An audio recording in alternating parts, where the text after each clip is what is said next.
Grabe naman to si Atty. Topacio. E talo na si Soto, sinoplak pa, binanatan pa, at pinagtawanan pa. Kawawang Soto. It bulaga. O ito, panoorin natin yung nangyaring botohan na kung saan ay mukhang tinambakan si Soto dyan at yung banat ni Atty. Topacio. Eh ito naman kasing si Soto, hindi natin alam kung saan pumapanig. E bandang huli, mukhang malinaw kung saan siya nakasuporta. Ito yung video. Roll call vote, the Honorable Senator Aquino, Senator Cayetano Alan, Senator Cayetano Pia, Senator De La Rosa, Senator Escudero, Senator Ejercito, Senator Estrada, Escudero. Senator Gatchalian, Senator Go, Senator Hontiveros, Senator Lacson, Senator Lapid, Senator Legarda, Senator Marcoleta, Senator Marcos, What is the vote? Escudero. Hina. Escudero. Ito mahina. Senator Padilla, Senator Pangilinan, And I'd like to explain my vote after the voting. Senator Soto, Senator Tulfo Erwin, Senator Tulfo Rafi, Senator Villanueva, Senator Villar Camille, Senator Villar Mark, Senator Zubiri, Lapid Escudero.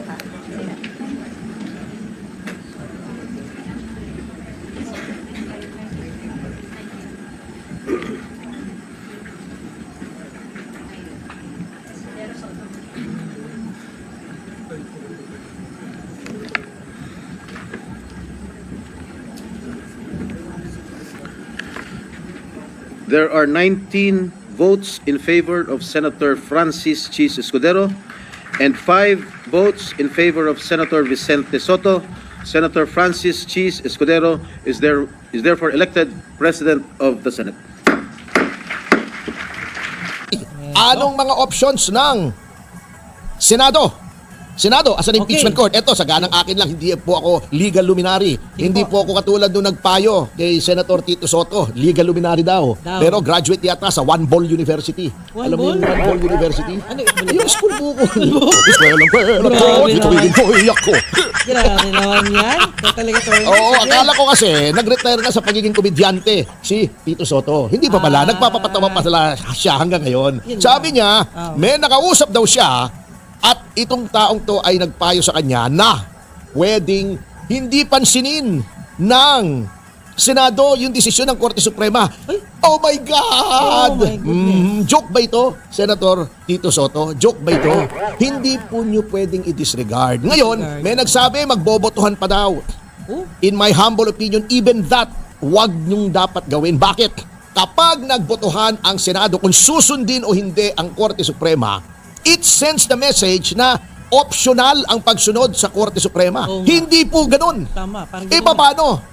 Kung ang boto ng karamihan ng senador ay tuloy, i-disregard nyo yung Korte Suprema. Hindi nyo pwedeng gawin yan. Oo. Number 2, kahit na manalo yung no votes na no, wag ituloy, mali pa rin po yung gagawin nyo. Ito po ang dapat gawin ninyo in my humble opinion. Nag-convene kayo since na-convene na yung ang Senate as an impeachment court. Pasumpain nyo na rin yung mga bagong senador at senator judges. Then, since na-inform na naman pala kayo, in-acknowledge na na-inform na by email yung Senate ng desisyon ng Korte Suprema, the Senate President as presiding officer of the impeachment court should inform formally the members thereof, the senators judges, na mayroong desisyon ng Korte Suprema na wala silang jurisdiction. Therefore, i-declare na niya na functus officio ang impeachment court. Yun, very orderly. Ngayon, kung may hihirit, hayaan nyo siya magdadaldal, bigyan nyo ng 15 minutes. Pero pagkatapos noon, hayaan mo magdaldal si Ontiveros, kung sino man dyan, si Tito Soto, then pagkatapos, tapos na. Wala rin namang magagawa yung daldal nila. Pero out of respect to them, lagay ninyo on record yung kanilang gustong sabihin. At sa notang yan, magpapatuloy pa rin po ang ating pag-aaral pagkatapos ng break po lamang salungatin yung mga sinasabi nitong mga kritiko ng Korte Suprema. Kasi Minimislead nyo po ang taong bayan eh. Unang-una sabi nila, dahil daw sa ginawa ng Korte Suprema, nawala na daw yung transparency at accountability. Hindi po. Yung impeachment lang po ang pinigil. At bakit pinigil? Kasalanan nyo rin pong mga taga-kamare. Mali nga eh, palpak kayo. Bago sasabihin nyo, mali ang Supreme Court, kayo palpak eh. Ngayon pag sinabi, palpak, nagagalit kayo. O, di ba? Dahil naging apat yung Magulo at hindi malaman yung timeline. Mga sinasabi nila, timeline. mali daw yung timeline ng Korte Suprema. Oh. Tinatanong kayo eh. Kung ano yung timeline, di ba? Opo. Sabi nila, hindi kami sasagot. Yan ay internal matter. Wala kayong pakialam dyan. Walang pakialam. Di talo kayo. Patay. Ang yabang nyo eh. Sinasabi nila na wala daw yung transparency at accountability. Hindi naman po kayo pinipigil na magdemanda. Diba? I-demanda nyo si Vice President Sara Duterte sa Ombudsman.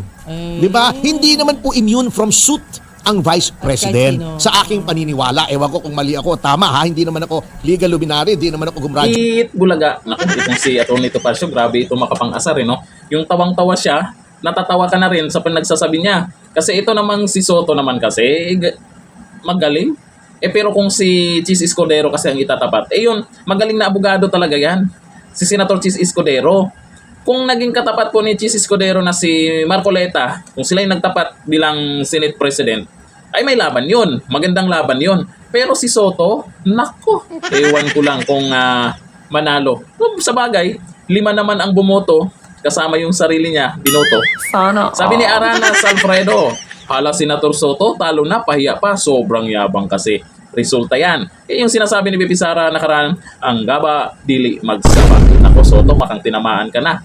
Sabi po ni Arjen, yes, Escudero talaga ang dapat. Anong mapapala kay Soto? Balimbing.